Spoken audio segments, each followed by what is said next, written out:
প্রিয় দেশবাসী, আমি একাধিক বিয়ে করেছি। শরীয়তে ইসলামী একজন মুসলিম পুরুষকে চারটি বিয়ে করার অনুমতি প্রদান করা হয়েছে। দেশীয় আইনেও 4 বিবাহ করার প্রতি কোনো ধরনের নিষেধাজ্ঞা বা কোনো ধরনের অনুৎসাহ নেই। কাজেই আমি যদি 4টি বিবাহ করি তাহলে এতে কার কি? আমি একাধিক বিয়ে করেছি এবং সেই একাধিক বিবাহ করা আমার শরীয়ত সম্মত বৈধ অধিকার, সেটি আমার নাগরিক অধিকার। যদি আমার একাধিক বিবাহের উপর কোনো অভিযোগ বা আপত্তি থাকে, সেটি থাকবে আমার পরিবারের, সেটি থাকবে আমার স্ত্রীদের।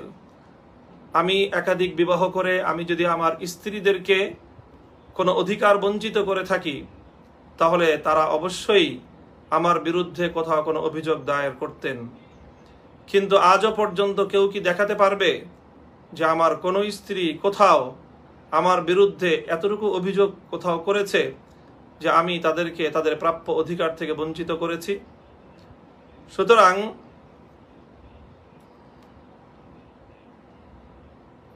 আমার স্ত্রীদের অধিকার নিয়ে, আমার স্ত্রীদের পারস্পরিক সম্পর্ক নিয়ে, তাদের সাথে আমার ব্যক্তিগত সম্পর্ক কি ধরনের হবে, কোন স্ত্রীর সাথে আমার সম্পর্কের পরিধি আমি কতটুকু পর্যন্ত জানাবো, কতটুকু পর্যন্ত জানাবো না, সেটি সম্পূর্ণ আমার ব্যক্তিগত এখতিয়ার।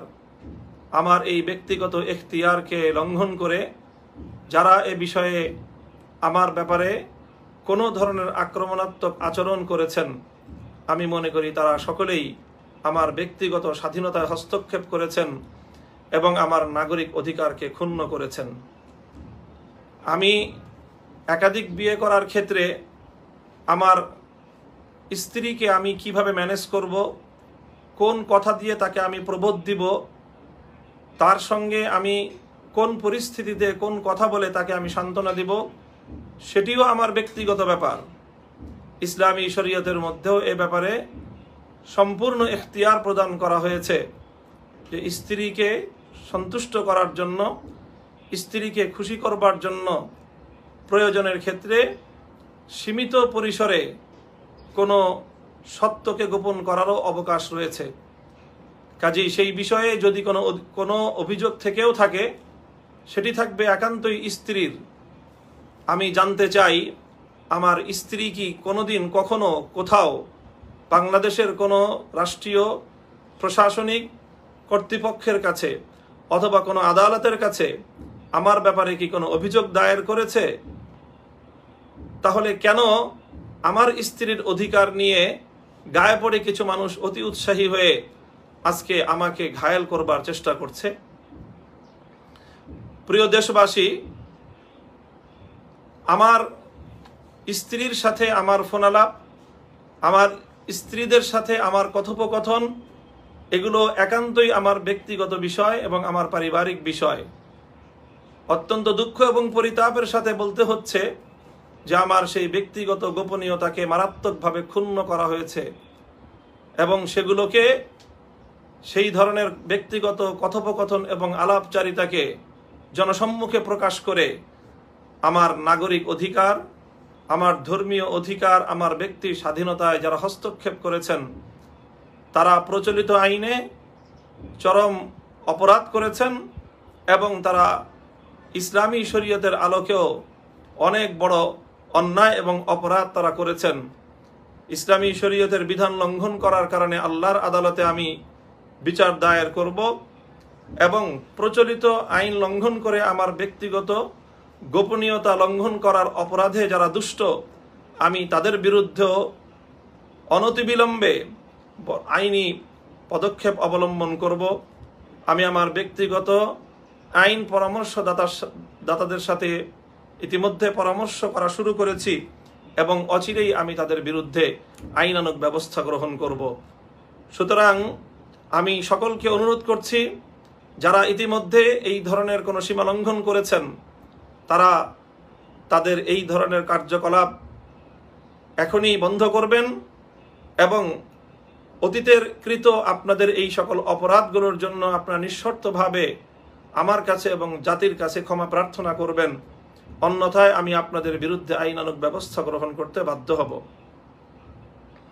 প্রিয় দেশবাসী, আমার ব্যক্তিগত এই সকল গোপনীয়তাগুলোকে লঙ্ঘন করা, ব্যক্তিগত গোপনীয় এই সকল আলাপচারিতাগুলোকে জনসম্মুখে প্রকাশ করাটা, এটি আমি মনে করি মানবতা বিরোধী একটি অপরাধ। আমার এই মানবাধিকারকে যারা লঙ্ঘন করেছেন, শুধু বাংলাদেশ নয়, জাতীয় নয়, আন্তর্জাতিক পর্যায়ের যারা মানবাধিকার কর্মী রয়েছেন, আমি তাদেরও সদয় দৃষ্টি আকর্ষণ করছি।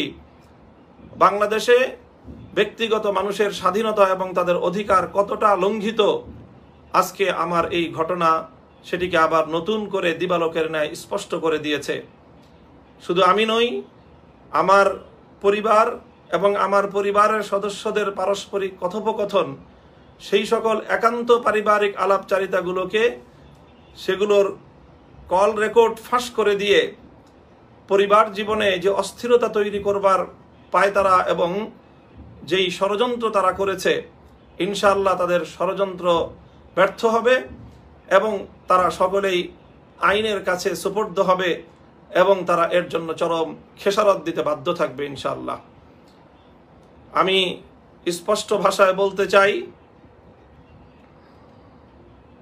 যে এই যে চরিত্র হননের যে এক অশুভ খেলা শুরু হয়েছে, এই অশুভ খেলা যদি চলতে থাকে তাহলে কোথাকার পানি কোথায় পর্যন্ত গিয়ে গড়াবে, সেটা কি আপনারা চিন্তা করছেন?